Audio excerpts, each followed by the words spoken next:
بسم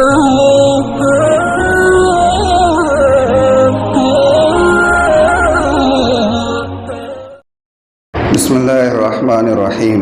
تفسیر قرآن کریم کا جو ہمارا یہ سلسلہ چل رہا ہے، اس میں آپ لوگ جانتے ہیں الحمدللہ اللہ تعالیٰ کے فضل و کرم سے سورہ بقرہ کی تفسیر ہم لوگ پڑھ رہے ہیں اور 5 رکوع ہمارے مکمل ہو چکے ہیں۔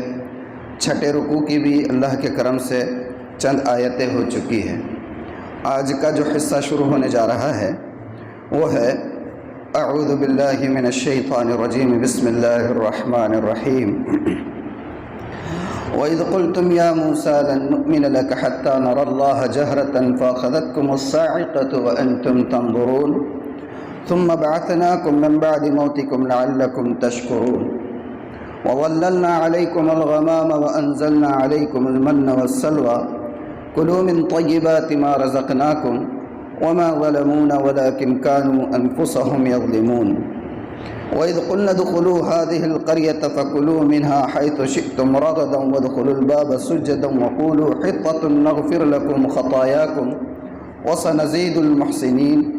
صدق اللہ مولانا العظیم۔ یہ بات آپ کے ذہن نشین ہوگی کہ سلسلہ کلام جو چل رہا ہے وہ ہے اللہ تبارک و تعالیٰ کے بنی اسرائیل پر انعامات اور اکرامات کا تذکرہ، اور ان انعامات و اکرامات کو بیان کر کے ان کے اوپر ایک طرح سے گویا حجت قائم کی جا رہی ہے کہ اب تمہیں اس نبی پر ایمان لانا ہی ہے، اس لیے کہ ہر چیز سے تم واقف ہو اور ساری چیزیں تمہارے پاس آ چکی ہے۔ تو یہ تذکرہ چل رہا ہے۔ گزشتہ ہم لوگ جو پڑھ چکے ہیں کہ ان کے اوپر جو اللہ تعالیٰ کے انعامات ہوئے ہیں کہ سب سے پہلا انعام تو اللہ نے یہ کیا کہ انہیں فضیلت دی، نبیوں کے خاندان میں پیدا کیا، نبوت کا سلسلہ ان میں جاری رکھا۔ دوسرا انعام یہ بیان کیا کہ فرعون جو اپنی سلطنت کے دائمی بقا کے چکر میں تمہارے لڑکوں کو جو ہوتا پیدا ہوتے ہی ذبح کر دیا کرتا تھا، اللہ نے اس سے بھی تمہیں نجات دے دی۔ پھر ایک موقع ایسا آیا کہ حضرت موسیٰ علیہ السلام تم لوگوں کو فرعون کے ظلم و استبداد سے بچا کر مصر سے نکل رہے ہیں، راستے میں دریا پڑ گیا، پیچھے سے فرعون اور اس کا لشکر آ رہا ہے، سامنے جو ہے بڑا سمندر ہے، بحر قلزم ہے، اور بچنے کی جو ہے کوئی جگہ نہیں، سامنے سمندر، پیچھے دشمن، جائے تو کہاں جائے۔ اللہ نے یہ کرم فرمایا کہ موسیٰ علیہ السلام سے کہا لاٹھی مارو سمندر پر جیسے ہی لاٹھی ماری گئی، سمندر کے اندر سے راستے بن گئے اور یہ لوگ سلامتی کے ساتھ پار نکل گئے۔ یہ انعامات کا تذکرہ چل رہا ہے، 3 ہو گئے۔ اس کے بعد چوتھا انعام اور ایک بیان فرمایا۔ وہ انعام کیا تھا کہ بھئی جب موسیٰ علیہ السلام توریت لینے کے لیے، ہدایت نامہ لینے کے لیے کوہ طور پر تشریف لے گئے تو ان کے غائبانہ اور ان کے پیٹھ پیچھے تم لوگوں نے یہ خباثت کی کہ بچڑے کی پوجا کرنا شروع کر دی۔ بچڑے کی پوجا کی، ہونا تو یہ چاہیے تھا کہ اس کی پاداش میں تم سب کو جو ہے زمین سے نیست و نابود کر دیا جاتا، لیکن یہ اللہ کا کرم تھا اور تم پر انعام تھا کہ اللہ نے تمہاری توبہ کو قبول کر لیا، اور توبہ قبول کرنے کے بعد جو واقعتاً اس پرستش کے اندر مبتلا تھے ان کو سزا دی گئی، باقی لوگوں کو ان کی مجرمانہ خاموشی کے باوجود معاف کر دیا گیا۔ یہ چوتھا انعام تھا۔ اب یہاں سے ایک 5ویں انعام کا تذکرہ ہوگا، 5واں اور ایک انعام ہوگا۔ وَإِذْ آتَيْنَا مُوسَى الْكِتَابَ وَالْفُرْقَانَ۔ 5واں انعام کیا بتایا تھا کہ موسیٰ علیہ السلام کو توریت اور معجزے دیے گئے تھے، یہ بھی اللہ کا انعام تھا ان کے اوپر، ہے نا۔ اب یہاں سے ایک چھٹے جو ہے انعام کا تذکرہ کیا جا رہا ہے، اور وہ کیا ہے؟ وَإِذْ قُلْتُمْ يَا مُوسَىٰ لَن نُّؤْمِنَ لَكَ حَتَّىٰ نَرَى اللَّهَ جَهْرَةً فَأَخَذَتْكُمُ الصَّاعِقَةُ وَأَنْتُمْ تَنظُرُونَ۔ اور جب تم نے کہا اے موسیٰ، وَإِذْ، اور جب تم نے کہا کیا مطلب ہے؟ اس سے مطلب یہ ہے کہ یاد کرو اس وقت کو، یعنی یہاں پر مفسرین نے کہا کہ اس سے مراد یہاں پر یہ ہے کہ اس وقت کو یاد کرو جب تم نے کہا۔ ان کو یاد دلایا جا رہا ہے نا، بنی اسرائیل کو ایک ایک چیز یاد دلائی جا رہی ہے، کہا جا رہا ہے کہ بھئی اس وقت کو بھی یاد کرو جب تم نے اپنے پیغمبر موسیٰ سے کہا کہ اے موسیٰ ہم ہرگز بھی آپ پر ایمان نہیں لائیں گے حتی نر اللہ جہرتاً، یہاں تک کہ ہم اللہ کو کھلی آنکھوں سے دیکھ نہ لیں، اللہ کو کھلی آنکھوں سے دیکھ نہ لیں۔ اب یہ مطالبہ بڑا عجیب تھا کہ اللہ کو کھلی آنکھوں سے ہم دیکھ نہ لیں جب تک ہم آپ پر ایمان نہیں لائیں گے۔ فَأَخَذَتْكُمُ الصَّاعِقَةُ وَأَنْتُمْ تَنظُرُونَ، تو تمہاری اس مجرمانہ جرأت کے اوپر ایک کڑک نے تمہیں آ دبوچا۔ ایک کڑک، روشنی جو بجلی کی ہوتی ہے، کڑک ہوتی ہے، اس کڑک نے تمہیں آ دبوچا اور تم جو ہے دیکھتے ہی رہ گئے۔ اللہ نے پھر بچا دیا، زندہ کر دیا۔ اب یہ کیا تھا واقعہ ہے؟ یہ ایسی سرکش قوم تھی بنی اسرائیل کہ شاید اقوام و ملل کی تاریخ میں، ملتوں کی اور قوموں کی تاریخ میں اس جیسی سرکش قوم شاید ہی کوئی ملے۔ سوچا جائے، دیکھا جائے، پس منظر ہم لوگ غور کریں۔ حضرت موسیٰ علیہ السلام نے فرعون کے ظلم اور استبداد سے انہیں نجات دلائی، وہاں سے جو ہے پوری سلامتی کے ساتھ ان کو نکال کر مصر سے باہر وادی سینا میں لے کر آ گئے۔ اب وہاں سکون حاصل ہو گیا، اب وہاں سے ان کو ہدایت نامہ مل رہا ہے۔ خوش ہونا چاہیے، خوش ہونا چاہیے، اور اللہ کا شکر ادا کرنا چاہیے کہ صدیوں سے ہم جو فرعون اور فرعونیوں کے ظلم و استبداد کے چکی تلے پیسے چلے جا رہے تھے، اللہ نے اسے جو ہے اس سے آزادی دی۔ بھئی آج بھی دنیا کے ملکوں کا کیا اصول ہوتا ہے؟ جو ممالک دنیا میں تقریباً جتنے ممالک ہیں ان میں سے ہر ایک کا کوئی نہ کوئی نیشنل ڈے ہوتا ہے، کوئی نہ کوئی انڈیپینڈنٹ ڈے ہوتا ہے نا، یوم آزادی ہوتا ہے۔ ہم لوگ مناتے ہیں 15 اگست کو، پاکستان 14 اگست کو، ہر ملک کا اپنا کوئی نہ کوئی جو ہے تو یوم آزادی ہوتا ہے نا، نیشنل ڈے ہوتا ہے، قومی دن ہوتا ہے، وہ لوگ مناتے ہیں۔ تو خوش ہونا چاہیے، بھائی اللہ نے جو ہے صدیوں کے ظلم استبداد کے بعد ان کو نجات دی، خوش ہوتے، شکر ادا کرتے اللہ کا۔ اور حضرت موسیٰ علیہ السلام کے تئیں بھی ان کے دل کے اندر تشکر کے جذبات ہونے چاہیے۔ بہرحال یہ ان کا مزاج میں آپ کو بتا رہا ہوں۔ موسیٰ علیہ السلام گئے، اللہ نے انہیں ہدایت نامے سے نوازا، توریت وغیرہ لے کر آ گئے، اور جب سامنے لا کر توریت رکھی تو کہنے لگے کہ اچھا آپ گئے تھے پہاڑ پہ، وہاں سے لے کر آ گئے، کیسے ماننا ہم نے؟ اللہ نے دیے بول کے۔ بھئی اللہ نے آپ سے بات کرے، ہم ماننا کیسے؟ ہم نے دیکھے اپنی آنکھوں سے۔ اچھا پھر کیا ہے؟ تو بولے اب آپ پر تو ہم یقین نہیں کر سکتے، آپ پر ہم غور کریں، یہ کوئی معمولی بات نہیں ہے۔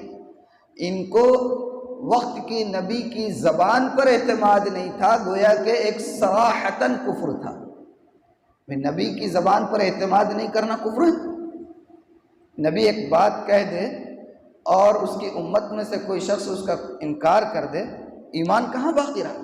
ایمان باقی رہے تو زبان نبوت پر عدم اعتمادی کا اظہار کیا ہو کہ اچھا ہم نہیں مانتے، حتیٰ کہ ہم خود اپنے سر کی آنکھوں سے اللہ کو نہ دیکھیں۔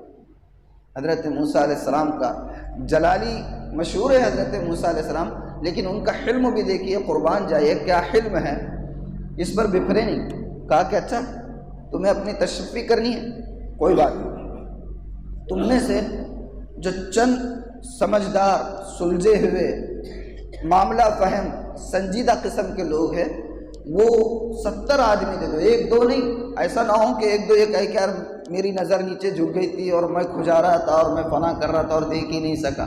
کہا کہ 70 آدمی میرے ساتھ چلو، بھی سلجھے ہوئے۔ تو لکھا ہے تفسیروں کے اندر کہ ان لوگوں میں سے جنہوں نے بچڑے کی پوجا نہیں کی تھی، جن لوگوں میں سے جنہوں نے بچڑے کی پوجا نہیں کی تھی اور جو بچڑے کی پوجا کرنے والوں کو منع کر رہے تھے، ان لوگوں میں سے منتخب 70 افراد کو حضرت موسیٰ علیہ السلام نے اپنے ساتھ لے اور ساتھ لے کر چلے وادی کوہ طور پر۔ وہاں پر پہاڑ کے پیچھے سے، جیسے اللہ نے حضرت موسیٰ علیہ السلام پر بھی اپنی تجلی کوہ طور پر نازل کی تھی، حضرت موسیٰ علیہ السلام ایک نبی کو جو قوہ بشری اور حسی اللہ تعالیٰ دیتا ہے، عام انسانوں سے کئی گنا زیادہ ہو، عام انسانوں سے کئی گنا زیادہ نبی کو جو ہے اللہ تعالیٰ ظاہری و باطنی قوتوں سے نوازتا ہے۔ ایک عام آدمی ان قوتوں کو سہار بھی نہیں سکتا ہے۔ میں آپ کو بتاؤں کہ حضرت زید بن حارثہ، آپ کے منہ بولے صاحبزادے تھے اللہ کے رسول صلی اللہ علیہ وسلم کو منہ بولے بیٹے۔ ابتدائی زمانے میں نبوت کے آغاز میں بخاری شریف کی روایت ہے، یہ کہتے ہیں کہ میں اللہ کے رسول صلی اللہ علیہ وسلم کے پاس بیٹھا ہوا ہے اور آپ کا پیر مبارک، آپ کی ران مبارک میرے پیر کے اوپر ہے۔ اسی اثنا میں آپ پر وحی نازل ہونا شروع ہوئی۔ کیا ہوئی؟ وحی نازل ہونا شروع۔ تو حضرت زید کہتے ہیں کہ وحی کا سلسلہ جیسے ہی شروع ہوا، اللہ کے رسول صلی اللہ علیہ وسلم کا پیر مبارک، قدم ران مبارک اس قدر ہیوی اور وزنی ہو گئی کہ مجھے یہ لگا کہ میرے پیر کی ہڈی جو ہے وہ چورا چورا ہو جائے۔ معمولی یعنی کہ اللہ تعالیٰ ایک امتیازی خصوصیات سے نوازتا ہے اللہ تعالیٰ انبیاء کو۔ تو حضرت موسیٰ علیہ السلام جیسے جلیل القدر پیغمبر براہ راست اللہ کی تجلی کو برداشت نہیں کر سکے۔ خر موسیٰ صعیقا الفاظ ہے قرآن کے اندر کہ جیسے ہی اللہ نے اپنی تجلی نمودار کی، موسیٰ علیہ السلام بے ہوش گر پڑے۔ تو یہ لوگ کہاں سے برداشت کر سکتے؟ اس لیے آواز آئی کہ ہاں یہ ہم ہی نے جو ہے یہ کلام اتارا ہے۔ اب وہاں سے تو سن کے آ گئے، اب جب مجمع میں آ گئے بنی اسرائیل کے پاس، کیا ہے کہ کس کو پیچھے بٹھائے کس کو معلوم، کیسے ماننا ہم؟ نظر آئے کیا ہم کو؟ آواز آئی خالی، کسی کو پہلے سے بٹھا دیے ہوں گے، بولے تو انا للہ و انا الیہ راجعون۔ ایسی بھی کوئی قوم ہوتی ہے جو وقت کے نبی کے ساتھ رہتے ہوئے، اس کے احسانات کے زیر بار رہتے ہوئے، اس کے باوجود ان کا ٹیون یہ ہو، یعنی حیرت کی بات ہے نا، حیرت کی بات، بہت بڑی بات ہے جو انہوں نے کی۔ تو اس کا نتیجہ کیا ہوا؟ جب ایسی بات کیے تو فوراً ایک بجلی کڑکی اور اس بجلی کے کڑکتے ہی جو ہے وہ سب کے سب وہاں پر فوت ہو گئے۔ اب موسیٰ علیہ السلام پریشان کہ اللہ یہ قوم ایسی بدماش ہے کہ پہلے ہی میری بات کا اعتماد نہیں کیا، اب آپ نے یہاں پہاڑ پہ لانے کے بعد ان کو ختم کر دیا، اب وہاں جا کے کیا منہ دکھاؤں؟ اب تو وہ اور بولیں گے کہ برابر اس کے ساتھ کوئی نہ کوئی ملا ہوا ہے، اور انہوں نے جو ہے وہاں پر پوری اسٹریٹجی کے ساتھ پری پلاننگ کام کیا، اور ہمارے جو سب سے قابل آدمی تھے ان کو لے کے جا کے جو ہے تو ختم کر دیا۔ اب میں کیا منہ دکھاؤں گا؟ یہ نہیں ہو سکتا۔ اللہ بھی اپنے نبی کی بات کو، اپنے لاڈلوں کی بات کو کبھی رد نہیں کرتا ہے۔ اللہ تعالیٰ نے ان کو دوبارہ زندہ کر کہا کہ ہاں ٹھیک، پھر زندہ کر دیا، وہ اسی کی طرف اشارہ ہے۔ وَإِذْ قُلْتُمْ يَا مُوسَىٰ لَن نُؤْمِنَ لَكَ حَتَّىٰ نَرَى اللَّهَ جَهْرَةً فَأَخَذَتْكُمُ الصَّاعِقَةُ وَأَنْتُمْ تَنظُرُونَ۔ اس کے بعد والی آیت ہے ثُمَّ بَعَثْنَاكُم مِّن بَعْدِ مَوْتِكُمْ، پھر ہم نے تمہیں جی اٹھایا تمہارے مرنے کے بعد۔ مر گئے، ایک کڑک آئی بجلی کی، ختم ہو گئے، مر گئے۔ اچھا یہاں حَتَّىٰ نَرَى اللَّهَ جَهْرَةً یہ جو ہے کہ یہاں تک کہ ہم اپنے سر کی آنکھوں سے اللہ کو دیکھ نہ لیں، انہوں نے کہا۔ ہمارے مسلمانوں میں ایک فرقہ گزرا ہے معتزلہ کا، عقائد ان کے جو ہے اہل سنت والجماعت سے بہت ہٹ کر تھے، بہت سارے عقائد، اب تو ان کا وجود تقریباً معتزلہ کا ختم ہو چکا ہے۔ جیسے ایک عقیدہ ان کا آپ لوگوں نے بھی سنا ہوگا، حضرت امام احمد بن حنبل رحمہ اللہ کے دور میں خلق قرآن کا تھا۔ کس چیز کا تھا؟ وہ یہ کہتے تھے کہ قرآن اللہ کا کلام نہیں ہے، اللہ کی مخلوق ہے۔ اللہ کی کیا ہے؟ مخلوق ہے۔ اور مخلوق کے بارے میں یہ عقیدہ ہے ہمارا، بلکہ سارے ہی لوگوں کا، کہ جو چیز بھی اس دنیا میں پیدا کی گئی اس کو فنا ہونا ہے، اس کو کیا ہونا ہے؟ فنا ہونا ہے۔ قرآن یہ مخلوق نہیں ہے، بلکہ قرآن خود ذات باری سے نکلا ہوا اس کا کلام کیا ہے؟ اللہ کی ذات سے نکلا ہوا اس کا کلام ہے۔ یہ کوئی پیدا کردہ چیز نہیں، اللہ کی مخلوق نہیں ہے، بلکہ اس کی ذات سے نکلا ہوا ایک کلام۔ معتزلہ یہ کہتے تھے کہ بھئی قرآن جو ہے یہ بھی ایک مخلوق ہے، وہ کلام نہیں ہے۔ جیسے توریت ہے، زبور ہے، انجیل ہے، وہ ایک لکھ کر دے دی گئی تھی، اسی طریقے کا ان کا اپنا عقیدہ تھا، باطل عقیدہ تھا۔ تو اس عقیدے کی بنیاد پر وقت کے امام حضرت امام احمد بن حنبل پر وہ ظلم و ستم کی کہانیاں لکھی گئی، یعنی ایسا ظلم کیا گیا ہے کہ تاریخ میں اس کی مثال ملنی کم، وہ ایک لمبا واقعہ ہے۔ تو ان معتزلہ کا ایک عقیدہ یہ بھی تھا کہ یہاں اللہ تعالیٰ نے فرمایا حتیٰ نر اللہ جہرتاً، یہاں تک کہ ہم اپنی کھلی آنکھوں سے اللہ کو دیکھ نہ لیں تب تک ہم ایمان نہیں لائیں گے۔ اور جب ان کے اوپر ہلکی سی تجلی ڈالی گئی تو سب کے سب مر گئے، تو وہ لوگ یہ کہتے کہ اللہ کو کوئی اپنے سر کی آنکھوں سے اس دنیا میں دیکھ نہیں سکتا ہے، دیکھ ہی نہیں سکتے. یہ عقیدہ باطل. اللہ کو اہل ایمان حشر کے دن دیکھ سکے گے، لیکن کون دیکھیں گے؟ صرف اہل ایمان. اللہ کا دیدار بھی کوئی کم نعمت ہے نا. اہل ایمان دیکھ سکیں گے، لیکن جو سورہ قیامہ ہے نا، سورہ قیامہ کے اندر قرآن ہے کیا؟ کوئی قرآن ہے؟ تھوڑا قرآن لیجیے.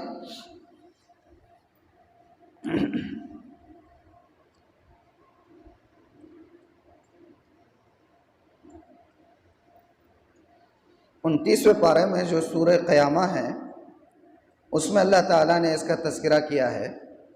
مجھے آیت ذہن میں نہیں آ رہی ہے، بولتا ہوں میں آپ کو. نہیں دیکھ رہے آپ بیٹھیے.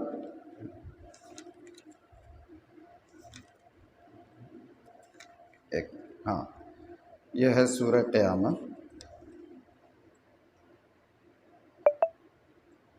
اس میں اللہ تعالیٰ نے فرمایا، تذکرہ ہے وہاں پر اہل ایمان اور کافروں کا، کفاروں کا. ان کے متعلق تو یہ کہا گیا وجوہ یومئذ ناظرہ. اہل ایمان کا تذکرہ ہے کہ اس دن بعض چہرے ایک دم سرسبز و شاداب ہوں گے. وجوہ یومئذ ناظرہ. اور اس کے بعد فرمایا الی ربها ناظرہ. وہ چہرے کیسے ہوں گے؟ وہ اپنے رب کو دیکھ رہے ہوں. قرآن نے صاف کہہ دیا وجوہ یومئذ ناظرہ. اس دن جو ہے بعض چہرے بڑے تر و تازہ ہوں گے. الی ربها ناظرہ، اور اپنے رب کو دیکھ رہے ہوں. اب سری آیت ہے قرآن کی، اور وہ لوگ یہ کہتے تھے کہ بھئی اللہ کو کوئی دیکھ نہیں سکتا ہے. اسی طریقے سے سورہ مطففین کے اندر بھی اللہ تعالیٰ نے فرمایا ہے، وہاں پر تھوڑا الگ پیرے میں ہے، لیکن وہاں جو فرمایا گیا ہے کیا کہا گیا ہے؟ کافروں کا تذکرہ ہے کلا انہم عن ربہم یومئذ لمحجوبون. کفاروں کا حال کیا ہوگا کہ وہ کل قیامت کے دن اپنے رب کے دیدار سے محروم کر دی جائیں گے. ایک پردہ پڑا ہوا، دیکھ ہی نہیں سکے. تو یہ بھی ایک بہت بڑا انعام ہے. تو ان لوگوں کا ایسا باطل عقیدہ تھا. اور وہ لوگ یہ اچھا، ہم اہل سنت والجماعت میں سے ایک عقیدہ یہ بھی ہے کہ اللہ کو دنیا میں بھی کوئی خواب میں دیکھ سکتا ہے. اگر خواب میں کسی کو دیدار ہو جائے، ہو سکتا ہے. کہتے ہیں محمد ابن سیرین رحمہ اللہ ایک بہت بڑے امام گزرے ہیں، خاص طور پر خواب کی تعبیر کے. ان کا یکتا زمانہ تھے. آج تک بھی ان کے زمانے سے لے کر آج تک محمد ابن سیرین کی طرح خواب کی تعبیر بتانے والا کوئی نہیں پیدا ہوا. اور وہ وقت کے حدیث کے بھی امام تھے، لغت کے بھی امام تھے. اور خواب کی تعبیر تو ایسی بتاتے تھے کہ عقل حیران رہ جاتی. جیسے ایک واقعہ میں نے کہیں پڑھا تھا ان کا، بات سے بات آ گئی، آپ کو بتاتا چلوں کہ ایک صاحب ان کے پاس آئے اور آ کر کہا کہ میں نے یہ خواب دیکھا ہے کہ میرے پلنگ کے نیچے جو ہے آگ لگ گئی. کیا ہو گئی؟ آگ لگ گئی. تو محمد ابن سیرین نے ان کو خواب کی تعبیر دی. کہا کہ بھئی جلدی جاؤ فوراً اور گھر کا پورا سامان نکالو اور سب جو ہے قیمتی چیزیں نکال لو، تمہارے گھر کو آگ لگنے والی ہے. اب وہ صاحب بھاگتے ہوئے گئے، جلدی جلدی کیا. اتفاق سے وہ کچھ جو ہونا تھا وہ آگ لگ گئی. چند مہینے گزرے، ایک دوسرے صاحب آئے اور انہوں نے بھی یہی خواب سنا ہے کہ حضرت میں نے خواب دیکھا. بولے کیا خواب دیکھا؟ خواب یہ دیکھا ہے کہ میرے پلنگ کے نیچے آگ لگ گئی. کہا کہ واہ واہ واہ، مبارک مبارک، ماشاء اللہ. بولے کیوں؟ بہت کچھ خزانہ ملے گا وہاں پر جا کر کھدائی کرو، بہت کچھ خزانہ ملے گا. اب وہ چلا گیا، کھدائی کیا، واقعتاً خزانہ مل گیا بہت کچھ. اب ان کے جو تلامذہ تھے، ان کے جو شاگرد تھے، جو مستقل ان کے پاس بیٹھے ہوئے تھے، وہ بڑے حیران. ارے یہ کیا ماجرا ہے؟ ایک نے وہی خواب دیکھا تو اس کا گھر برباد کر دیا، دوسرے نے وہی دیکھا تو اس کو نماز نے لگا دی. اللہ اکبر، یہ کیا ماجرا ہے؟ تو کہا کہ نہیں، یہ میں اپنے طرف سے تھوڑی کر رہا ہوں. یہ خواب کی تعبیر کا ایک علم ہوتا ہے، فن ہوتا ہے. اس علم اور فن کی روشنی میں نے یہ تعبیر دیا. اب سچ ہوگا اللہ. تو بولے آپ نے کیسے اندازہ لگایا؟ کہا کہ وہ پہلے شخص نے جو خواب آ کر مجھے بتایا تھا وہ تھا سخت گرما کا موسم، اور حرارت اور تپش اپنے شباب پر تھی. ٹیمپریچر جو ہے وہ بہت ہائی تھا اس وقت. اور ویسے ٹیمپریچر کے حال میں وہ خواب دیکھ رہا ہے کہ نیچے سے آگ نکل رہی ہے، تو یہ راحت والا کام تھوڑی ہے، یہ تو تکلیف والی بات ہے۔ تو میں نے اندازہ لگا لیا کہ اس کا گھر جلے گا۔ کہا کہ ابھی اس کو کیوں اس سے نواز دیا؟ کہا کہ اس کی بات یہ کہ ابھی ہے سخت سرما کا موسم، اور سرما کے موسم میں یوں بھی ہم اور بچے جو ہے باہر بھی کبھی ٹائر جلا دیے، کبھی پیپر جلا دیے، اور تھوڑی ہلکی سی آنچ کر کے اسے بدن کو راحت ملتی ہے۔ تو میں نے اس سے اندازہ لگایا کہ کچھ تو بھی ملے گا۔ تو یہ خواب کی تعبیر بھی ایک فن رہتا ہے۔ اور ایک بات بتاؤں، بات سے بات نہیں کرے مگر بتا دیتا ہوں آپ کو کہ خواب جو ہے ہر ایرے غیرے کو سنانا بھی نہیں چاہیے، اس لیے کہ علماء نے لکھا ہے کہ آپ کسی کو بھی خواب بتا دیں، اور خواب بتانے کے بعد وہ بولتے ہیں ارے یار ایسا لگ رہا ہے، یہ ہوتا کہ کیا ہے کہ، تو وہ یہ ہوتا کہ کیا ہے کہ بولے تو ویسی چھو جاتا، کیا ہوتا؟ اس نے جیسی تعبیر دیا علماء نے لکھا ہو جا۔ اس لیے اپنے خواب کی تعبیر ہر شخص کو نہیں بتانا چاہیے۔ آپ کو لگتا ہے جس کے بارے میں کہ ہاں یہ واقعتاً صاحب علم ہے، سمجھدار ہے، صاحب علم ہونا بھی ضروری نہیں ہے، باشعور ہونا بھی ضروری رہتا ہے۔ بہت سارے لوگ بہت پڑھے لکھے رہتے ہیں، بڑے بڑے ڈگری ہولڈر رہتے ہیں، عالم ہے، مفتی ہے، فاضل ہے، لیکن بچکانہ ذہن رہتا ہے، تو سنجیدگی بھی دیکھنا ضروری رہتی ہے باشعور، ورنہ کچھ بھی بول دیے معلوم ہے کچھ بھی ہو جائے گا، ہے نا؟ تو خواب کی تعبیر کے لیے بھی ایک اصول ہے۔ تو بہرحال تو محمد ابن بات یہاں سے نکلی تھی کہ محمد ابن سیرین یہ کہتے ہیں کہ اگر دنیا میں کسی نے اللہ کو خواب میں دیکھ لیا تو کیا ہوگا؟ کہا کہ انشاءاللہ اس کا جنت میں جانا یقینی، اس لیے کہ اللہ نے جب اپنے دیدار سے یہاں نواز دیا اس کے اعمال کی وجہ سے، تو کیا اس ذات سے یقین کیا جائے گا اور یہ امید لگائی جا سکتی ہے ایسی، اس کے بارے میں یہ سوچا جا سکتا ہے کہ دنیا میں تو اپنے دیدار سے نواز دے اور آخرت میں محروم کر دے؟ ہاں ایسا تو نہیں ہوگا نا، صاف چھپتے بھی نہیں، سامنے آتے بھی نہیں، وہ ایسا معاملہ تو نہیں ہوگا۔ تو کہا کہ اگر کوئی دنیا میں اللہ کو خواب میں دیکھ لے تو انشاءاللہ جنت میں اس کو داخلہ ضرور ملے گا۔ بہرحال ثم بعثناکم من بعد موتکم لعلکم تشکرون، پھر اٹھا کھڑا کیا ہم نے تم کو مر گئے پیچھے، یعنی تمہارے مرنے کے بعد دوبارہ تمہیں زندہ کیا تاکہ تم احسان مانو۔ وَظَلَّلْنَا عَلَيْكُمُ الْغَمَامَ وَأَنزَلْنَا عَلَيْكُمُ الْمَنَّ وَالسَّلْوَىٰ كُلُوا مِن طَيِّبَاتِ مَا رَزَقْنَاكُمْ وَمَا ظَلَمُونَا وَلَٰكِن كَانُوا يَظْلِمُونَ، اور سایہ کیا ہم نے تم پر ابر کا اور اتارا تم پر من و سلوہ، کھاؤ پیو پاکیزہ چیزیں جو ہم نے تمہیں دی، وَمَا ظَلَمُونَا وَلَٰكِن كَانُوا أَنفُسَهُمْ يَظْلِمُونَ، اور انہوں نے ہمارا کچھ نقصان نہ کیا بلکہ اپنا ہی وہ نقصان کرتے رہے۔ یہ آیت مبارکہ ہے، اس کا ترجمہ میں نے آپ کے سامنے پڑھ لیا، تشریح اور تفسیر میں کافی وقت لگ جائے گا۔ اگر اللہ تعالی حیات مستعار عطا فرمائے تو انشاءاللہ اس کی تشریح اور اس کی تفسیر حسب توفیق الہی آئندہ کل کریں۔ مسائل کا جو سلسلہ ہمارا ہے وہ ایک مسئلہ پڑھ لیتے ہیں۔